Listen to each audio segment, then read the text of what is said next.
Episode 9 में हम लोग देखते हैं कि वो लोग टाउन के अंदर आ जाते हैं, जहाँ पर शिन देखते हैं कि टियारा और स्नी ने तो कुछ अलग ही कपड़े पहन रखे हैं। वो उनसे कहते हैं कि तुमने ऐसे क्यों कपड़े पहन रखे हैं, जिस पर स्नी कहती है कि अगर हम लोग एल्फ दिखेंगे तो हम पर ज्यादा अटेंशन आएगा, इसलिए हम लोग इस तरीके से बीस्ट बन गए हैं। तुम इन्हें कॉस्प्ले आइटम भुलाया करते थे, है ना। इन इक्विपमेंट के अंदर ये स्पेशल एबिलिटी है कि हम लोग को बिल्कुल बीस्ट बना देंगे और कोई हमें पहचान भी नहीं पाएगा। स्नी अब शिन से कहती है कि मैं कैसी लग रही हूँ इसमें, तो शिन कहते हैं कि तुम अच्छी लग रही हो। ये सुनकर स्नी शर्मा जाती है और वो कहती है कि हम लोग स्क्विड से मिलने के लिए जा रहे हैं ना, इसलिए जल्दी चलो। ऐसा बोलकर स्नी वहाँ से जाने लगती है। वहीं पर स्नी को देखकर टियारा कहती है कि मैंने स्नी को पहले से कभी नहीं देखा है, तो शिन कहता है कि मैंने भी नहीं देखा है। शिन अब सोचने लगता है कि मुझे लगता है कि मुझे स्क्विड यहाँ पर देखने को मिलेगा। किलमोंट जो है वो फेरनिट नेशन की एक एलाइड नेशन है और स्क्विड किलमोंट में ही रहता है। स्क्विड मेरा पुराना एक सपोर्टिव कैरेक्टर हुआ करता था, वो एक हाई ड्रैगनीर है। इसके बाद हम लोग देखते हैं कि वो लोग एक जगह पर आते हैं जहाँ पर उन्हें कोरे और वुल्फगैंग मिलते हैं। वहीं पर कोरे शिन को बताती है कि ज्यादातर नेशन के रिप्रेजेंटेटिव यहीं रुक रहे हैं, स्क्विड भी यहीं पर होगा। और अब वो स्क्विड को ढूंढने के लिए यहाँ पर आते हैं, जहाँ पर शिन अब स्नी से कहते हैं कि क्या स्क्विड गिराट की तरह एक मोनार्क है, तो स्नी कहते नहीं, बट जो स्क्विड है वो किलमोंट जो कि ड्रैगन एम्पायर है उसका पहला एम्परर था। उसने इंपीरियल फैमिली के साथ अपने सारे नाते तोड़ दिए थे, तो जब से किलमोंट स्टेबलाइज हुई है तब से वो फ्रीली रह रहा है। तो शिन कहते हैं कि लोग इस चीज को एक्सेप्ट कैसे कर सकते हैं, तो स्नी कहते हैं कि जो सेकंड किंग थे वो फर्स्ट किंग बनने वाले थे,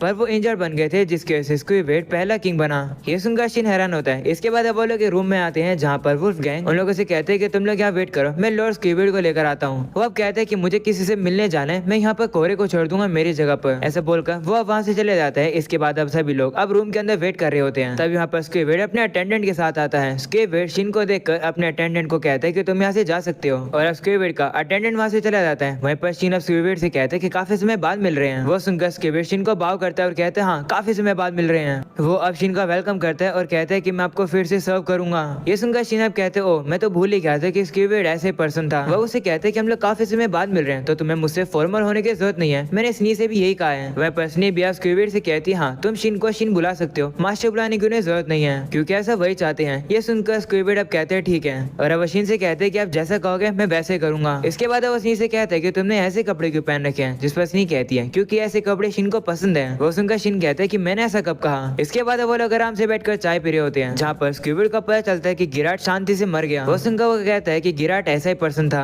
तो शिन भी कहते हैं हाँ गिराट अंत तक एक वॉरियर रहा। इसके बाद स्क्विड शिन से कहते हैं कि इसके बाद तुम अब क्या करोगे, तो शिन कहते हैं कि मैं यहाँ की ज्यादातर लाइब्रेरीज के अंदर गया हूँ, उन्हें पढ़कर मुझे लगता है कि मुझे सबसे पहले किसी होली लैंड पर जाना चाहिए। तो स्क्विड अब कहता है कि मैं सबसे पहले किलमोंट वापस जाऊंगा, उसके बाद मैं तुम्हें ज्वाइन करूंगा। तो शिन कहते हैं ठीक है, काफी समय बाद हम लोग एक पार्टी बनाएंगे। तो स्क्विड भी कहते हैं हाँ इसके बाद हम लोग टेलीपैथी के जरिए बात कर लेंगे। वो सुनकर शिन अब कहते हैं ठीक है, तो फिर हम लोग जा रहे हैं। तभी शिन को अब कुछ याद आता है और अब एक वेपन को बाहर निकाल के स्क्विड से कहते हैं कि तुम्हारा पर्सनल वेपन काम मून है ना, इसे ले लो। वही पर स्क्विड भी अब उस वेपन को लेता है और कहता है कि मैंने इस वेपन को काफी समय से टच नहीं किया है, पर अब भी मुझे ये फिट आ रहा है, पर मुझे ऐसा लग रहा है कि पिछली बार से ये ज्यादा और पावरफुल हो गया है। तो शिन अब उसे कहता है कि जब मैंने गिराट के इक्विपमेंट को अपग्रेड किया था तब मेरा मैजिक कंट्रोल थोड़ा अच्छा हो गया, तो मैंने तुम्हारे वेपन को और ज्यादा अपग्रेड कर दिया, जिसकी से तुम्हारा वेपन अब 5 गुना और ज्यादा ताकतवर है। ये सुनकर स्क्विड कहता है क्या तुम्हारी एबिलिटीज इतनी शॉर्ट टाइम में इतनी ज्यादा ग्रो कर गई, ये तो काफी कमाल की बात है। वहीं पर ये सब कुछ सुनने के बाद तो कोरे काफी हैरान हो रही होती है।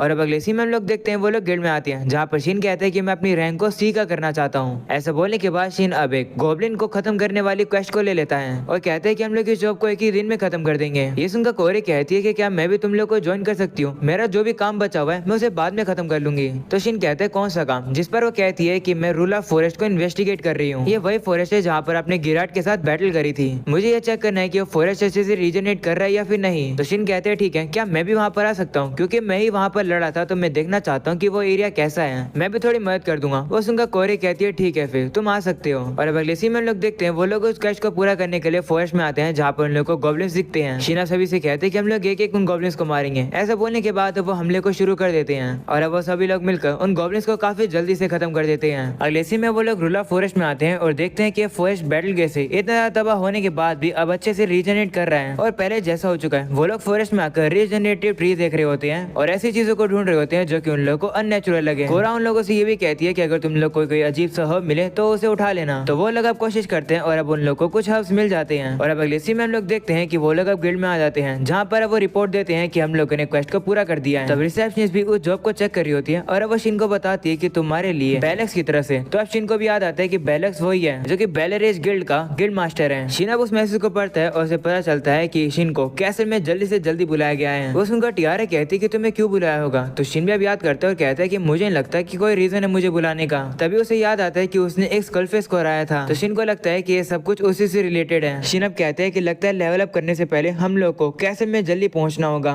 वो सुनकर स्नी और टियारा कहती है कि हम लोग तुम्हारे साथ चलेंगे। पर अब तभी कोरे शिन से कहती है कि मैं तुम्हारे साथ नहीं जा सकती हूँ क्योंकि मैं कंट्री छोड़कर नहीं जा सकती हूँ। तो शिन कहते हैं कोई बात नहीं, पर क्या तुम मुझे वुल्फ गैंग के पास ले जाओगी क्योंकि मुझे उसे कोई चीज देनी है। तो कोरे भी कहती है ठीक है। इसके बाद अब वो शिन को वुल्फ गैंग से मिलवाने के लिए ले आती है। शिन वुल्फ गैंग से कहते हैं कि माफ करना तुम्हें डिस्टर्ब करने के लिए, जिस पर वुल्फ गैंग कहते हैं कोई बात नहीं, वैसे क्या बात है। तो शिन कहता है कि मुझे अर्जेंटली बेल एरिच में वापस जाना होगा और वापस जाने से पहले मैं तुम्हें ये चीज देना चाहता हूँ। हम लोग अब देखते हैं कि वो चीज होती है गिराट के वो हाथ जो कि गिराट के वेपन है। उन्हें देखकर वुल्फ गैंग काफी शौक होता है और उन्हें ले लेता है। वहीं पर शिन बताता है कि मैंने इस इक्विपमेंट की ओनरशिप को चेंज कर दिया है, तुम इसे जिस किसी को भी देना चाहते हो तुम दे सकते हो। तो अब वुल्फ गैंग कहने लगता है कि मुझे लगा था कि वेपन तो फाइट के अंदर डिस्ट्रॉय हो गए थे। तो शिन कहते हैं कि इन वेपन को बनाने वाला मैं ही था, तो इन्हें रिपेयर करना मेरे लिए दाएं हाथ का खेल था। और वैसे गिराट ने मुझे कहा था कि हमारी फाइट खत्म होने के बाद मैं इन्हें तुम्हें दे दूं, क्या तुम इसे पहनकर देख सकते हो कि ये ठीक है या नहीं। तो वुल्फ गैंग भी अब उस इक्विपमेंट को पहनता है और अब उसे उस इक्विपमेंट की काफी ज्यादा पावर फील होती है। शिन अब उसे कहते हैं कि तुम पर डिपेंड है कि तुम इन वेपन को किसी देना चाहते हो, इन्हें अच्छे से यूज करना। तो वुल्फ गैंग भी अब शिन का शुक्रिया करता है और कहते हैं ठीक है मैं इन्हें अच्छे से यूज करूंगा। और अब अगले सीन में लोग देखते हैं कोरे वहीं पर रुक जाती है और वो तीनों मिलकर वहां से जाने लगते हैं। तब स्नी कहती है कि क्या हम लोग वहीं पर टेलीपोर्ट होंगे जहाँ पर मून सैंचम हुआ करता था। तो शिन कहते हैं हाँ, वैगन का यूज करने में थोड़ा टाइम लग जाएगा और वो एरिया हमारे लिए सेफ भी रहेगा। ऐसा बोलने के बाद शिन एक क्रिस्टल को बाहर निकालते हैं और अब वो लोग टेलीपोर्ट होकर वहीं पर पहुंच जाते हैं जहाँ पर मून सैंचम पहले हुआ करता था। तभी शिन नोटिस करता है कि यहाँ पर तो कुछ लोग ऑलरेडी हैं। वो देखकर शिन कहते हैं कि अच्छा हुआ कि मैंने पहले ही हाइडिंग स्किल का यूज कर दिया, वो लोग हमें देख नहीं पाए होंगे। तभी स्नी कहती है कि मुझे लगता है कि उन लोग को लगता होगा कि मून सैंचम वापस से इस जगह पर रीअपीयर हो जाएगा, इसलिए वो यहीं पर खड़े होंगे। लोग लगता है भूल गए हैं कि मून सैंचम को भी मूव किया जा सकता है। वो अब कहने लगती है कि लेकिन शिन तुम तो डिसअपीयर नहीं होगे ना। ये बात शिन अच्छे से नहीं सुन पाता है। वो उसे कहते कि तुम क्या कह रही हो, जिस पर स्नी कहती है कुछ नहीं, मैं बस नर्वस हूँ कि वो दिन कभी आ ना जाए, बस ऐसे डर लग रहा है मुझे। ऐसा बोलने के बाद स्नी अब वहाँ से चली जाती है और अब टियारा भी जाने लगती है, जिसे देखकर शिन कहते हैं कि बैरलेक्स ने तो मुझे बुलाया तो तुम लोग क्यों चल रहे हो। तो टियारा उसे कहते हैं कि तुम ऐसे एक ही जगह पर क्यों खड़े हुए हो। तो शिन कहते हैं कि मैं इमेजिन नहीं कर सकता हूँ किसी ऐसे पर्सन का वेट करना जो कि कभी वापस आएगा ही नहीं, मैं श्योर हूँ कि मैं ऐसा नहीं कर पाऊंगा। इस पर टियारा कहती है कि तुम ऐसा नहीं कर पाओगे क्योंकि जो एल्फ और इंसान होते हैं उनके लिए टाइम अलग अलग होता है, अगर उन्हें वेट करना होता है तो वो लोग वेट करेंगे। तो शिन कहते हैं हाँ वो तो है, एल्फ काफी लंबा जीते हैं है ना, मैं जितना इसके बारे में सोचता हूँ चीजें और कॉम्प्लिकेटेड हो जाती है। वो सिंगर टियारा कहती है कि अगर तुम्हें कुछ सोच नहीं है तो ऐसी कोई यूजफुल चीज सोचो, बेफालतू की चीजें नहीं। वो सुनकर शिन कहते हैं कि क्या मैं सीरियस नहीं होता हूँ। तो स्नी कहती है कि सिर्फ जब अजीब चीजें होती है शिन तभी सीरियस होता है। तो शिन कहता है नहीं ऐसा नहीं है। इसके बाद अब वो लोग बेल एरिच के गिल्ड के अंदर आ जाते हैं जहाँ पर शिन रिसेप्शनिस्ट से कहता है कि मुझे गिल्ड मास्टर की तरफ से बुलाया गया था। तो सेलिसा कहती है हाँ मैं उन्हें जाकर बता के आती हूँ कि तुम आ गए हो। वो अब चली जाती है जहाँ पर शिन अब सेलिसा की बहन से कहता है कि क्या तुम्हें पता है कि मुझे क्यों बुलाया होगा। तो कहती है नहीं हमें नहीं पता, पर हमें पता था कि तुम्हें जरूर बुलाया जाएगा क्योंकि तुम एक ऑर्डिनरी एडवेंचर थोड़ी हो। जिस पर शिन कहते हैं कि तुम्हें ऐसा क्यों लगता है। जिस पर वो कहती है क्योंकि तुम हमेशा सिर्फ खूबसूरत लड़कियों के साथ ही ट्रैवल करते हो, तुम्हें किसी लड़के से बात करते हो तो मैंने देखा नहीं। ये सुनकर शिनो से कहते हैं कि तुम्हें गलत फहमी हो रही है, मैंने विल के साथ बात करी है, मैं उसके साथ कैस्ट पर भी गया था। ये सुनकर सभी एडवेंचर्स जो कि वहाँ खड़े होते हैं वो शिन को ही देखने लगते हैं। ये देखकर शिन कहते हैं कि सभी मुझे क्यों देख रहे हैं। तो सेलिसा की बहन बताती है कि लगता है सभी लोग शॉक हो गए हैं क्योंकि विल मुश्किल से किसी के साथ काम करता है क्योंकि उसकी जो फाइटिंग पावर है वो एस रैंक की है और उसके बारे में काफी बुरी बुरी अफवाहें भी हैं। तो सभी लोग उससे बात करने में थोड़ा डरते हैं। वो सुनकर शिन कहता है हाँ ऐसा तो मुझे भी लगता है, पर वो काफी कमाल का पर्सन है। तभी सेलिसा वहाँ पर आ जाती है और शिन से कहते हैं कि सारी तैयारियां हो गई हैं, तुम अंदर आ सकते हो। ये सुनकर शिन अंदर जाता है जहाँ पर बैरलेक्स होता है। वो शिन से कहते हैं कि जितना मैंने एक्सपेक्ट किया था तुम मुझसे जल्दी आ गए। तो शिन कहते हैं कि जब मुझे तुम्हारा मैसेज मिला तब मैं रास्ते में ही था तो यहाँ मैं जल्दी पहुंच गया। वो सुनकर बैरलेक्स कहते हैं कि तुम्हें इस तरीके से बुलाने के लिए माफी चाहता हूँ, इनसे मिलो, ये है एरेड, ये एक मेज है, ये गिल्ड के लिए जेम्स को अप्रेस करते हैं। जिस कलफेस को हराकर तुम्हें वो जेम मिला था उस जेम को भी एरेड ने ही अप्रेस किया है। वो सुनकर शिन अब एरेड से कहता है कि मेरा नाम शिन है, आपसे मिलकर अच्छा लगा। बैरलेक्स अब शिन से कहता है कि जैसे तुम्हें मैसेज में मैंने बताया तुम्हें पैलेस की तरफ से समन किया गया है यानी बुलाया गया है। तो शिन कहता है कि वैसे क्यों बुलाया गया है। ये सुनकर एरेड कहता है कि उससे पहले एक सवाल का जवाब दो, क्या तुम्हें पता है कि एक तलवार सीधा प्रिंसेस के रूम के अंदर आकर घुस गई। तो शिन कहता है कि मुझे बस इतना पता था कि कोई चीज आकर सीधा प्रिंसेस के रूम में घुसी है, तलवार के बारे में मुझे नहीं पता।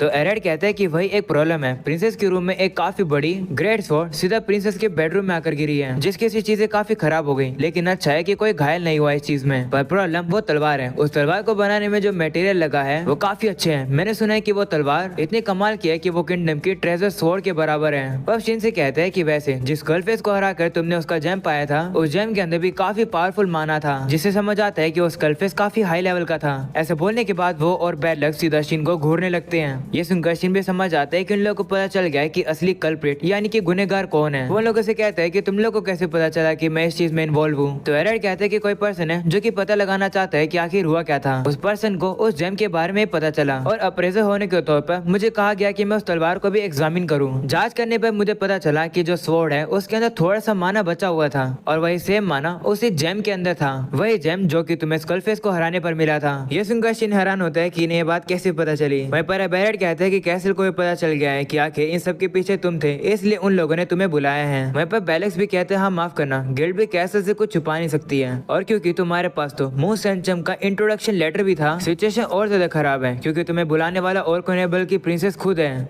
मुझे लगता है कि इस इंसिडेंट के से वो तुम में इंटरेस्टेड है। तो शिन कहते हैं कि इसका मतलब मुझे पनिशमेंट मिलेगी क्योंकि मैंने प्रिंसेस की रूम को तबाह कर दिया। तो बेलेक्स कहते नहीं उसकी चिंता मत करो, दरअसल जो प्रिंसेस है उसने पहले भी स्कल फेसेस को हरा रखा है। तो प्रिंसेस को लगता है और प्रिंसेस ने सभी लोगों को ये बताया कि तुम्हें अपनी पूरी ताकत का यूज करना पड़ा था उस स्कल फेस को हराने के लिए। तो शिन कहते हैं कि तो अच्छी बात है, पर प्रिंसेस को मुझसे क्या चाहिए, जिस पर बेलेक्स कहते हैं कि ये बात तो मुझे भी नहीं पता। अगले सीन में हम लोग देखते हैं कि शिन ये सारी बातें जाकर टियारा और स्नी को बताता है। टियारा वहीं पर शिन से कहती है कि तुमने पैलेस के अंदर उड़ती तलवार फेंक दी, तुमने ऐसा क्यों किया, जिस पर शिन कहते हैं कि मैंने जानबूझकर नहीं किया। वैसे वो लोग अब चाहते क्या है, जिस पर स्नी कहती है कि शायद से वो लोग चाहते हैं कि तुम उनके अंडर काम करो या फिर वो चाहते होंगे कि तुम किसी हाई नोबल से शादी करो। तो शिन कहते हैं क्या, जिस पर स्नी कहती है हाँ, आ जाता है कि जो कंट्री की पावर है वो नंबर ऑफ चोजन 1 के बराबर की है। तो मुझे लगता है कि वो जबरदस्ती ट्राई करेंगे तुम्हें रिक्रूट करवाने के लिए। वो सुनकर शिन कहते हैं कि तो फिर मैं फंस गया। तो स्नी कहती है कि मुझे लगता है कि अगर तुम उनके ऑफर को मना कर दोगे तो तुम बस ये कह देना कि अगर तुम अपने पार्टी मेंबर्स को छोड़ के जाओगे तो तुम्हारी पार्टी को काफी ज्यादा लॉस सफर करना पड़ेगा। ऐसा बोलकर तुम उनके ऑफर को मना कर देना जिससे कि तुम्हें उन्हें सर्व ना करना पड़े। तो शिन कहते हैं कि हाँ ये तो ठीक है, पर मैं शादी को कैसे मना करूंगा, उसके लिए तो थोड़ा और अच्छा रीजन चाहिएगा। तो स्नी कहती है कि अगर ऐसी बात है तो उन्हें ये बता देना कि मैं तुम्हारे फियोंसे हूँ और अगर और जरूरत पड़े तो ये कह देना कि टियारा भी तुम्हारे फियोंसे है, तो तुम और किसी से शादी नहीं कर सकते हो। वो सुनकर टियारा भी थोड़ी सी शर्मा जाती है और वो शिन से कहती है ठीक है, अगर हम लोग बस एक्टिंग कर रहे हैं तो मुझे कोई दिक्कत नहीं है। तभी यूज़ो अभी अपनी ह्यूमन फॉर्म में आ जाती है और वो शिन से कहती है कि मुझे भी तुम्हारा फियोंसे बनना है। तो शिन कहते नहीं, तुम तो छोटी बच्ची हो, हम लोग ऐसा नहीं कर सकते हैं, हम तो बस एक्टिंग करेंगे, असली शादी थोड़ी कर रहे हैं। तो यूज़ो कहती है कि इसका मतलब क्या तुम स्नी के साथ बच्चे पैदा नहीं करोगे। ये सुनकर शिन शर्मा जाता है और कहते हैं कि ऐसा कुछ नहीं होगा। वहीं पर ये सारी बातें सुनकर तो स्नी भी शर्मा जाती है। और अब अगले सीन में हम लोग देखते हैं शिन अब कैसल में पहुंच जाते हैं और कहते हैं कि मुझे यहाँ पर प्रिंसेस ने बुलाया था। तब वो गार्ड कहते हैं ठीक है, मुझे रिपोर्ट मिली थी, यहीं पर वेट करना, मैं तुम्हारा एस्कॉर्ट लेकर आता हूँ। ऐसा बोलकर वो चला जाता है। वहीं पर शिन अब सोचने लगता है कि मैं सोच रहा हूँ कि अब क्या होने वाला है। तभी वहाँ पर वही बंदा आ जाता है जिसको हम लोगों ने पिछले एपिसोड्स में भी देखा था। वो शिन से कहते हैं कि तुम शिन हो ना, जिस पर शिन कहते हैं हाँ। तो अब शिन से कहते हैं कि मेरा नाम गार्ड्रेस है और फिर से रियोने ने कहा कि मैं तुम्हें लेकर आऊँ, मेरे पीछे आओ। तो शिन भी अब उसके पीछे जाने लगता है और अब वो उसके लेवल को चेक करता है। शिन को पता चलता है कि गार्ड्रेस का लेवल 188 है, जिसे देखकर शिन हैरान होता है और कहता है कि मुझे बिलीव नहीं हो रहा है कि मुझे लेने के लिए किंगडम का सबसे स्ट्रॉन्गेस्ट नाइट आया है। और अब अगले सीन में लोग देखते हैं शिन अब रियोने के रूम में पहुंच जाता है, जहाँ पर रियोने भी शिन का वेलकम करती है और कहती है कि तुमसे मिलकर अच्छा लगा, मैं इस कंट्री की दूसरी प्रिंसेस हूँ। ये सुनकर शिन भी अपना नाम उसे बताता है और कहते हैं कि शुक्रिया मुझे बुलाने के लिए। वो सुनकर प्रिंसेस उसे कहती है कि तुम्हें फॉर्मल होने की जरूरत नहीं है, तुम मुझे सीधा रियोने बुला सकते हो, क्योंकि क्या पता ऐसा समय आ जाए जहाँ पर हम लोग एक साथ मिलकर लड़ेंगे। तो शिन भी कहते हैं ठीक है, मैं आपको फिर रियोने बुलाऊंगा। तभी क्या एड्रेस अब शिन से कहते हैं कि ज्यादा कंफ्यूज मत होना, प्रिंसेस ऐसी ही है। तो शिन भी कहते हैं ठीक है, वैसे क्या मुझे बता सकते हो कि मुझे यहाँ पर क्यों बुलाया गया है। तो रियोने कहती है कि मुझे पता है कि बेलेक्स ने तुम्हें सारी बातें बता दी है कि सब कुछ स्कल फेस से रिलेटेड है। ऐसा बोलने के बाद अब उस तलवार को शिन को दिखाती है और कहती है कि क्या तुम इस तलवार को पहचानते हो, जिस पर शिन कहते हैं हाँ, ये उसी स्कल फेस की तलवार है जिसे मैंने हराया था। ये सुनकर रियोने कहती है कि जिस स्कल फेस को तुमने हराया था लगता है वो काफी ताकतवर था। तो शिन कहते हैं हाँ, वो स्कल फेस इतना ज्यादा ताकतवर था, उससे लड़ते समय तो मेरी वेपन भी डिस्ट्रॉय हो गई थी। ये सुनकर रियोने शिन पर थोड़ा सा शक तो करती है, पर अब उसे कहती है कि मुझे पता था कि तुम अलग हो। जिस पर शिन कहते हैं कैसे। तो रियोने कहती है कि तुम एक ऐसे एडवेंचरर हो जो कि अचानक से आया है, तो लगता है कि तुम चोजन वन हो। जब हम लोग देखते हैं कि कोई बंदा है जो कि काफी पावरफुल है, उसे हाई रैंक मिलनी चाहिए, तो जल्दी से हम लोग उस बंदे को कैसल में बुला लेते हैं। पर कभी कभार ऐसा भी होता है कि वो जो पर्सन होते हैं वो असैसिन निकल जाते हैं, इसलिए कुछ लोगों को तुम पर शक था, पर लगता है कि अब शक नहीं है। तो शिन कहते हैं कि मुझे लगता है कि मैंने ऐसा कुछ किया है जिसकी वजह से तुमने मेरे ऊपर से शक हटा लिया। तो रियोने कहती है कि मैंने अपना शक इसलिए हटा लिया क्योंकि मेरी इंस्टिंक्ट मुझे कह रही है कि तुम असैसिन नहीं हो। तो शिन कहते हैं कि ये क्या बात हुई, कुछ एविडेंस तो प्रूव करना पड़ेगा ना, जिससे कि लोगों का शक दूर हो। तो रियोने कहती है कि लोग शक नहीं करेंगे क्योंकि मेरे पास जो स्किल है उस स्किल का नाम है इंट्यूशन। तो जब से मेरा जन्म हुआ है मेरी इंस्टिंक्ट कभी भी गलत नहीं हुई है। वो सुनकर शिन सोचते है कि क्या इंट्यूशन की ऐसा कोई इफेक्ट है। ये मत कहना कि प्रिंसेस की इंट्यूशन उसकी विमेन इंट्यूशन को एनहेंस कर रही है। तभी गैडस शिन से कहता है कि तुम्हारे ऊपर का शक और ज्यादा दूर तब होता है जब हमें पता चला कि तुम्हारे पास मून सैंचम का इंट्रोडक्शन लेटर था। तो रियो ने भी कहती हाँ स्नी किसी ऐसे पर्सन को वो लेटर नहीं देती अगर वो पर्सन एक असैसिन होता तो इससे तुम्हारे ऊपर शक दूर होता है। तो शिन कहते ठीक है अब बताओ कि तुम्हें चाहिए क्या मुझसे। शिन अब सोच रहा होता है कि कहीं ये मुझसे शादी की तो बात नहीं करेगी, पर तभी रियो ने उसे कहती है कि मैं चाहती हूँ कि तुम मुझसे फाइट करो। ये सुनने के बाद शिन काफी हैरान हो जाता है। और अब अगले सीन में हम लोग को एक बंदा दिखाया जाता है, उसके पीछे अचानक से एक ब्लैक कलर का धुआं आ जाता है और अब वह धुआं अचानक से उसके ऊपर हमला करता है और अब यही हो जाता है ये एपिसोड खत्म। पसंद आया हो तो लाइक कर देना, चैनल पर न्यू हो तो सब्सक्राइब कर देना। मिलते हैं अगले एपिसोड के अंदर, तब तक के लिए बाय बाय।